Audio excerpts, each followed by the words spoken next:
Eh bien bonjour à tous mes chers amis, il arrive parfois, je ne sais pas si vous le savez, que des génies inventent des choses et que ces choses tuent ces génies. C'est-à-dire que des inventeurs découvrent ou inventent des choses, des découvreurs aussi, et ces choses finissent par se retourner contre eux et les fifer. Du terme fifer, mourir. Et ça arrive bien plus souvent qu'on le croit. Et oui, beaucoup d'inventions révolutionnaires ont permis des avancées majeures dans de nombreux domaines. Parfois, et assez souvent, des découvertes ou des innovations se font par erreur. La science fait d'ailleurs de grands bonds en avant, à cause d'erreurs qui sont faites, mais qui sont en fait des découvertes absolument majeures pour la science. Mais bref, là n'est pas la question. En revanche, ce que l'on ignore souvent, c'est que certains inventeurs ont perdu la vie en testant ou en élaborant leur propre création. Et dans cette vidéo, nous allons revenir sur ces génies qui, en poursuivant leur quête de découverte et d'innovation, ont littéralement fini par se faire buter par ce qu'ils avaient créé ou découvert. Et nous allons commencer par un énergumène complètement fou, un génie incompris, du nom de Valerian Abakovsky. Valerian était un ingénieur et inventeur soviétique né en 1895. Il est surtout connu pour son invention de l'aérowagon, une sorte de train-avion chimérique hybride expérimental à grande vitesse qui a été construit en 1917. C'était une invention incroyable, regardez la tronche que ça a. Avant de débattre de son invention, regardez le visage de l'inventeur. On sent la sournoiserie et la coquinade, on sent que le mec avait des bonnes idées. On sent également dans son regard que ce qu'il a inventé, c'était un petit peu pour faire rire les gens. Non, parce que je sais pas ce qui lui est passé par la tête à ce moment-là. Le gars, il a vu un avion et un train passer, et il s'est dit, mais si je fusionnais les deux? Ce qui a donné cet engin absolument incroyable, dans lequel je n'aurais pas foutu un pied, évidemment, ce qui m'aurait probablement sauvé la vie. À un moment donné, c'est comme fusionner un scooter et un téléphérique. Ça ne marche pas. L'aérowagon était un train de voyageurs de luxe destiné à transporter des hauts fonctionnaires russes. Équipé de tout le confort moderne de l'époque, y compris de la climatisation, la radio, des lits confortables, des douches, des toilettes, un restaurant et même une salle de cinéma. Il a été conçu pour voyager à une vitesse de plus de 140 km/h, ce qui en faisait d'ailleurs l'un des moyens de transport les plus rapides de l'époque. Quand on sait que tout le monde avançait en calèche à 3 ou 4 km/h, t'avais un aérowagon propulsé avec un moteur d'avion qui te traçait à la fif à côté, c'était un truc de fou. C'est lors d'un voyage où une délégation et l'inventeur lui-même se rendaient à un congrès, voyage entre Moscou et Tula, que Valerian, l'inventeur de l'aérowagon, et cette délégation ont tous péri à cause de l'engin. En tout, 6 personnes vont y passer. Ils sont arrivés avec succès à Tula, mais en fait, sur le chemin de retour, le wagon aérien a déraillé à grande vitesse et a fini par s'écraser. Faut noter que l'engin a été utilisé durant quelques années, donc il était relativement fiable. Sauf que là, pas de chance, la seule fois où il déraille, l'inventeur était à l'intérieur. Il a peut-être appuyé un petit peu plus sur le champignon, sachant que c'était sa machine, il pensait qu'il pouvait la pousser, ce qu'il a envoyé dans le décor. Alors, lui et les 6 autres personnes. Il faut dire qu'un train avec un moteur d'avion, ça avoine sec. Et on peut être tenté, effectivement, de faire un petit décollage. Sauf qu'un train volant, ça ne fonctionne pas. En fait, il y a une enquête officielle soviétique qui a été menée, qui vaut ce qui vaut effectivement en termes de réalité, qui affirme que ce sont les rails qui étaient défectueuses. Mais en 2007, dans une interview, un homme affirme qu'il s'agissait d'un sabotage. Sabotage de Léon Trotsky en personne. Je n'ai pas les détails, vous connaissez tous probablement Trotsky. Autant vous dire qu'on ne saura jamais la vérité. Là, on parle d'un truc soviétique d'il y a 100 ans. Déjà qu'on a du mal à connaître le vrai du faux des trucs qui se passent en Russie cette année, alors un truc qui date de 100 ans, on peut effectivement se gratter longtemps. Mais évidemment, il existe bien d'autres inventeurs qui ont calanché à cause de leur invention, et voici le suivant. Mais saviez-vous qu'il avait existé un inventeur de génie un peu particulier qui se nommait Gilbert Virtual Private Network? Gilbert Virtual Private Network Jr. resta enfermé durant 2 décennies dans un placard à balai pour inventer un système qui permettrait de sécuriser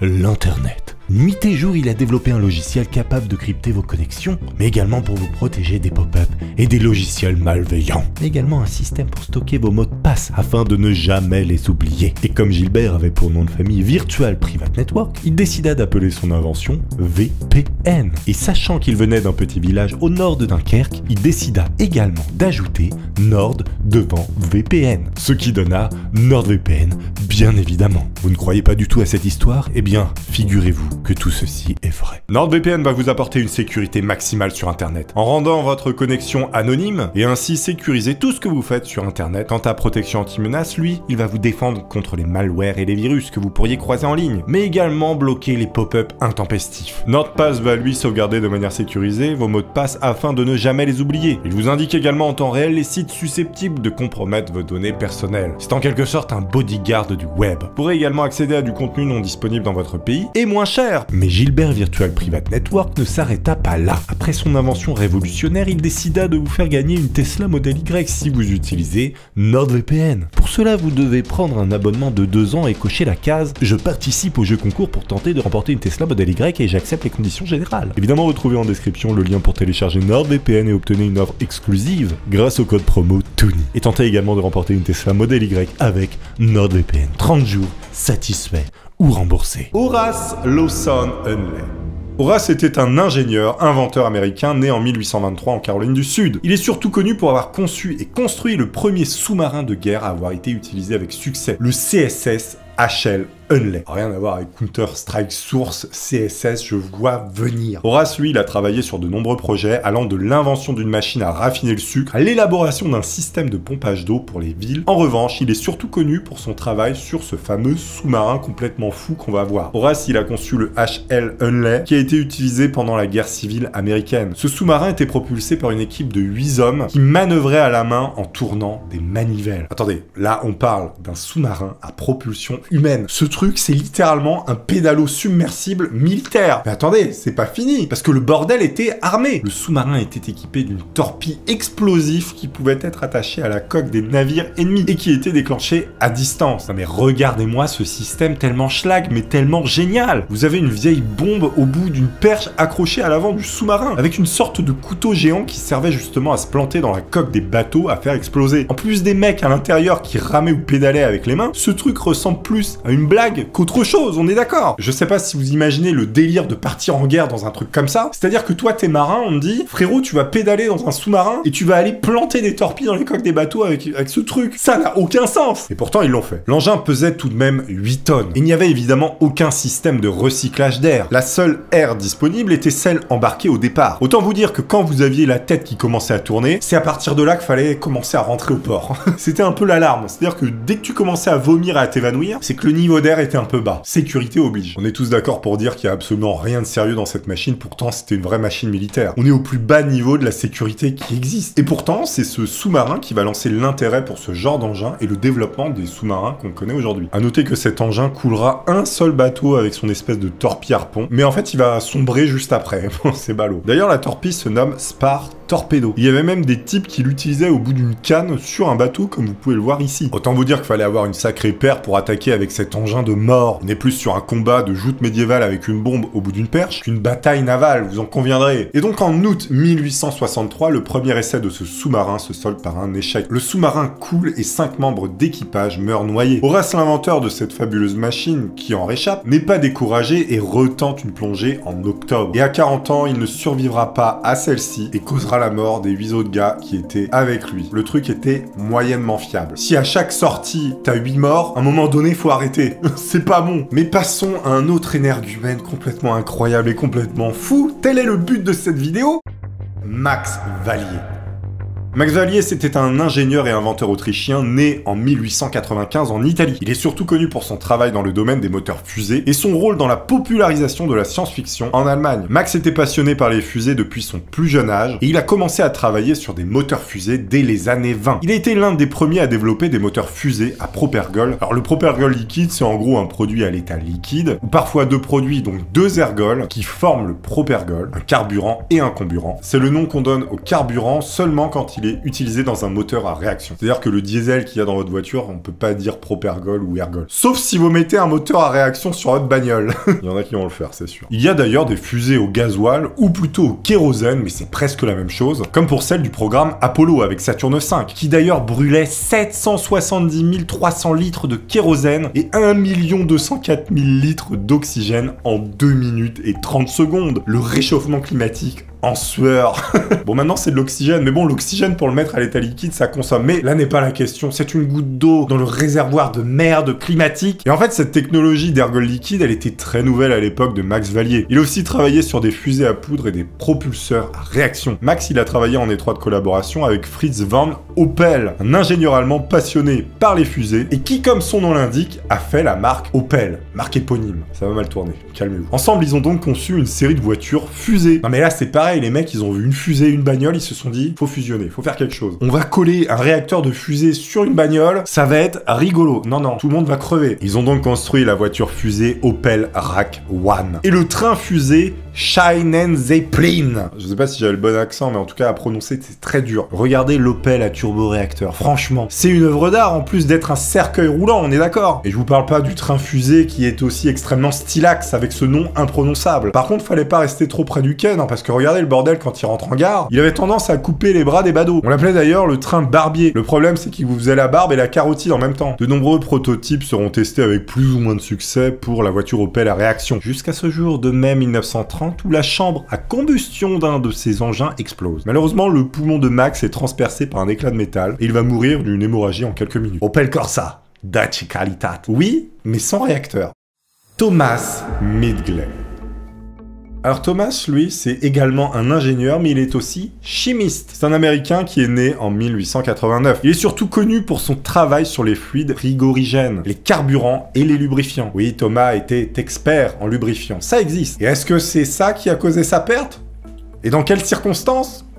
Eh bien, c'est ce que nous allons voir. Thomas a travaillé pour la General Motors et la DuPont, où il a développé notamment plusieurs inventions révolutionnaires qui ont eu un impact essentiel sur l'industrie automobile et les appareils de climatisation. L'une des inventions les plus célèbres de Thomas, c'est le tétrafluoréthylène. C'est un gaz qui a été utilisé comme réfrigérant dans les climatiseurs et les réfrigérateurs. Sauf que le tétrafluoréthylène, il était extrêmement inflammable et il a été la cause de nombreux accidents, notamment des incendies. Thomas a donc travaillé sur un nouveau réfrigérant plus sûr et qui est devenu le chlorofluorocarbure, ou alors CFC pour les intimes. Également connu sous le nom de fréon, notamment utilisé avant dans les sous-marins en cas d'incendie. Je vous renvoie sur mes vidéos de sous-marins. Le fréon était donc une alternative plus sûre et plus efficace au gaz inflammable utilisé auparavant. Il a également été utilisé comme propulseur dans les aérosols et a contribué à l'essor de cette industrie. Vous savez, tous les déodorants, il y a un gaz à l'intérieur pour permettre aux produits de sortir. Et bien avant, on mettait du CFC. Sauf que le CFC est extrêmement toxique. En fait, il a été découvert plus tard que le CFC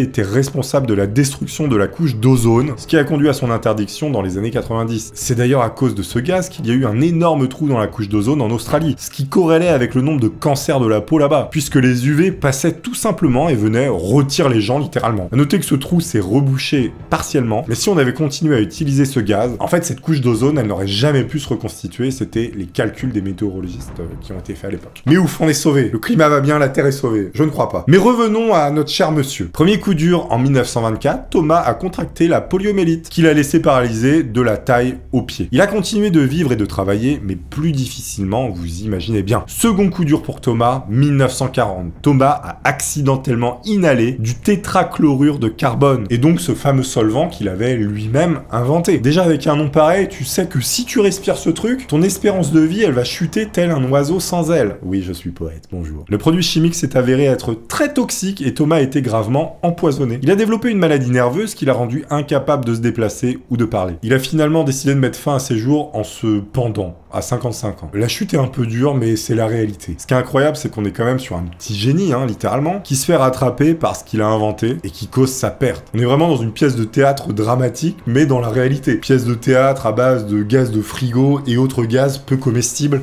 évidemment. Mais passons à ce nouveau génie qui a eu quelques problèmes également. Frank Reichelt. Frank était un tailleur pour dames et inventeur autrichien naturalisé français, né en 1879. Il est surtout connu pour sa tentative de vol en parachute depuis la Tour Eiffel en 1912, qui a malheureusement mal tourné. Le mot est faible parce que le mec s'est littéralement enfoncé dans le sol, tel un poireau. Frank était obsédé par l'idée de voler et avait inventé un appareil qu'il appelait parachute sac, ou alors le manteau volant. Quand on voit le truc, ça ressemble un peu à un manteau volant. En fait, c'était un parachute de forme carrée attaché à un cadre en métal qui enveloppait le corps du porteur. Frank pensait que cela lui permettrait de planer doucement dans les airs comme un oiseau jusqu'à arriver au sol. Grave erreur d'appréciation, il n'a pas volé. 4 février 1912, Frank a organisé une démonstration publique de son invention depuis la Tour Eiffel. Il avait obtenu l'autorisation des autorités locales, mais la police et les pompiers ont essayé de le dissuader de sauter, affirmant que l'appareil n'était pas suffisamment testé et qu'il risquait sa vie. Dans ces cas-là, il faut un peu écouter les pompiers, la police, ils savent peut-être un peu mieux. Sauf que Frank, lui, il était déterminé. Il a enfilé son parachute sac, comme il appelle, et a sauté du 2e étage de la tour Eiffel. Sauf que, le parachute sac n'a pas fonctionné comme prévu, et le pauvre Frank a fait une chute libre de 57 mètres de haut avant de s'écraser lamentablement sur le sol. La tentative de Frank a été filmée, ce qui a contribué à sa funeste notoriété. On le voit au début de la vidéo, hésiter longuement avant de se laisser tomber dans le vide. La fin du film montre un témoin qui mesure la profondeur du trou formé par l'impact de Frank, qui semble être de 15 à 20 cm, donc faut imaginer que le mec s'est enfoncé dans la terre d'à peu près ça, faut imaginer la violence du bordel. Autant vous dire que ça a tapé fort. Moi, ce que je comprends pas, c'est pourquoi le type n'a pas testé avec un mannequin juste avant, je veux dire. Surtout pour un truc aussi dangereux. Non, il était tellement confiant. Non mais, faut imaginer, un mec dans un laboratoire qui va fabriquer une molécule, il va pas en boire un bol entier juste pour voir ce que ça fait. Non, parce que le mec risquerait de vomir ses propres intestins, je veux dire. Voilà, un peu de raisonnabilité. De français aussi, un petit peu. William Bullock. William Bullock était un inventeur et imprimeur américain né en 1813. Déjà, si on parle d'imprimeur, c'est qu'il y a peut-être une imprimante. Il est surtout connu pour avoir inventé la presse rotative, une invention majeure dans l'histoire de l'imprimerie. Évidemment, on va imaginer tout de suite qu'une impression rotative avec sa machine a mal tourné et que le mec a fini la gueule tamponnée dans un journal. William a commencé sa carrière en tant qu'apprenti imprimeur à l'âge de 14 ans, travaillant avec son père à Philadelphie. Il a rapidement développé un intérêt pour les machines et les technologies d'impression et a commencé à expérimenter avec des designs innovants. En 1863, William a inventé la presse rotative, une machine qui utilisait une série de cylindres rotatifs pour imprimer rapidement et efficacement des journaux, des livres et d'autres documents. Cette invention a révolutionné l'industrie de l'imprimerie, permettant de produire des tirages plus rapides et de plus grande qualité, avec des coûts de production qui étaient moins élevés, donc c'était vraiment une révolution industrielle incroyable. Invention de ce cher monsieur. Alors qu'il travaillait sur une presse rotative, plus grande et plus complexe, il a accidentellement coincé son pied dans la machine en 1867. Malgré les efforts de ses ouvriers pour l'aider, il n'a pas pu être libéré avant que sa jambe ne soit gravement broyée. La légende raconte qu'il est parti dans le journal comme ça et qu'elle a été distribuée. Ce n'est pas vrai. En fait, quelques jours plus tard, il est décédé suite de ses blessures à l'âge de 54 ans. Donc oui, il s'est bien fait manger par une imprimante. C'est peut-être d'ailleurs l'une des seules personnes au monde à s'être fait bouffer par une Epson. Henry Smolinski. Henry Smolinski, c'était un ingénieur aérospatial américain qui a cofondé la société Advanced Vehicle Engineers. C'est dans l'accent. Engineers, j'y arrive pas. Tout ça dans les années 60. Et surtout connu pour son travail sur le concept d'un avion à voiture, également appelé MISAR. Vous sentez le truc venir? On sait maintenant que quand on fusionne deux objets qui n'ont rien à voir, ça finit mal. Donc Henry, il était convaincu que l'avenir des transports résidait dans des véhicules polyvalents qui pourraient rouler sur des routes et décoller, mais aussi atterrir verticalement comme des hélicoptères. Il a travaillé sur le concept de l'avion-voiture pendant plusieurs années avant de fonder la société AVE, avec un autre ingénieur, Harold Blake. Leur concept consistait à prendre une Ford Pinto et à la transformer en une voiture en attachant des ailes à la carrosserie. Regardez-moi cet engin. Comment ça pouvait ne pas mal tourner? On dirait un jeu dans un Kinder Surprise. À un moment, faut rester raisonnable. Non mais là, c'est pas sérieux. Mais bref, l'avion à voiture MISAR, comme on l'appelle, était conçu pour transporter 2 personnes à la fois avec une vitesse maximale de 350 km/h et une altitude de croisière de 4500 mètres. En septembre 1973, lors d'un vol d'essai de l'avion à voiture MISAR de son nom, Henry et un pilote d'essai nommé Harold ont péri dans un accident. Les ailes se sont tout simplement détachées de la voiture pendant le vol, entraînant la chute de l'avion et la mort des 2 ingénieurs. L'accident a mis fin aux ambitions de Henry et de son équipe de créer un véhicule de transport personnel qui pourrait fonctionner comme une voiture et un avion. Le plus débile dans l'histoire, c'est qu'en fait, leur truc, il semblait fonctionner, mais que les types avaient juste mal fixé les ailes. Ou alors, ils ont pris un virage un peu trop sec, ça a tout arraché. S'il y a des mécènes qui veulent me financer pour que je relance l'entreprise des voitures-avions, n'hésitez pas, y a pas de souci. Attends, non, alors j'ai pas de Tipeee, Utip a fermé, j'ai pas de Patreon. Mais dans tous les cas, la leçon que tout le monde a retenue, c'est qu'une Ford Pinto sans ailes, bah ça ne vole pas très longtemps. On va passer sur une des dames les plus grandes qui ait existé sur la planète, qui se nomme Marie Curie et non poulet au curry. Oh là, c'est nul. Marie Curie. Marie Curie était donc une physicienne polonaise d'origine française, née en 1867 et décédée en 1934. Petit aparté, parce que j'aime bien me la raconter avec ce genre d'anecdote. Mon arrière-grand-mère a été dans la même école, enfin du moins quand Marie Curie enseignait à Normal Sup. C'était l'école pour femmes, hein, c'était séparé Normal Sup je crois. Et donc mon arrière-grand-mère était avec Marie Curie. Elle n'était pas physicienne mon arrière-grand-mère, elle était agrégée d'histoire. Ça a été d'ailleurs l'une des premières femmes agrégées. Voilà, on est fiers des ancêtres. Donc j'ai un petit lien avec Marie Curie qui est très loin, mais qui existe. existe. Marie Curie a donc étudié la physique et la chimie à l'université de Paris et ailleurs, où elle a rencontré son futur mari, Pierre Curie. Ensemble, ils ont commencé à étudier la radiation, un sujet relativement nouveau à l'époque, et en 1898, ils ont découvert 2 nouveaux éléments chimiques dans des échantillons de minerais d'uranium, le plutonium nommé en l'honneur de la Pologne natale de Marie Curie et le radium. Le couple Curie a continué à étudier la radioactivité et ont développé des méthodes pour isoler le radium à partir de grandes quantités de minerais d'uranium. Le travail de Marie Curie sur le radium lui a valu une renommée internationale, ainsi que 2 prix Nobel. En 1903, elle a partagé le prix Nobel de physique avec son mari et Henri Becquerel pour leur travail sur la radiation. Et en 1911, elle a reçu le prix Nobel de chimie pour sa découverte du radium, et notamment les recherches sur ses propriétés. Marie Curie est-elle décédée en 1934 des suites d'une leucémie, très probablement et quasi sûrement causée par son exposition prolongée aux radiations avec lesquelles elle travaillait durant ses recherches. À l'époque, les dangers de la radiation n'étaient évidemment pas bien connus et il n'y avait pas de protocole de sécurité strict pour protéger les travailleurs en laboratoire qui manipulaient ce genre de matériaux. Les travaux de Marie Curie sur la radioactivité ont ouvert la voie à des avancées exceptionnelles en médecine et en technologie, et ces découvertes continuent d'avoir un impact sur de nombreux domaines de la science d'aujourd'hui. Un génie qui se fait rattraper par ses découvertes et finalement qui se fait tuer parce qu'elle a découvert ou inventé. A noter que son cercueil au Panthéon à Paris, eh bien il est en plomb, tellement son corps était radioactif à sa mort. Otto Lilienthal. Otto, lui, c'était également un ingénieur. C'est quasi tous des ingénieurs. En même temps, on parle de gens qui se sont fait happer par leurs machines ou leurs inventions. Donc Otto était un ingénieur allemand et pionnier de l'aviation. Il est né en 1848, il est décédé en 1896. Il est connu pour ses recherches et ses expérimentations sur la conception et le vol des planeurs. Otto a commencé à s'intéresser à l'aviation dans les années 1860 et a commencé à construire des planeurs en utilisant des ailes en forme d'ailes de mouette, inspirées évidemment des oiseaux. Quoi d'autre s'appelle mouette à part les oiseaux?